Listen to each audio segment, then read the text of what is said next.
In this video we will learn how to approve or reject compensation leave request in FlowHCM. First of all, we will log in into FlowHCM portal.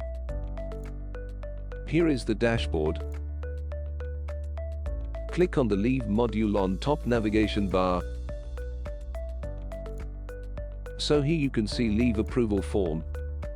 Here you can see all the filters for selection criteria of approvals. Request Type drop-down shows all types of requests. Date criteria can be selected as well. Select compensation from Request Type drop-down. In the grid below you can see list of requests.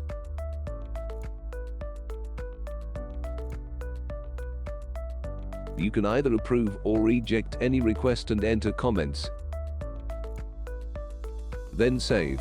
System will show a small pop-up indicating that your request is successful.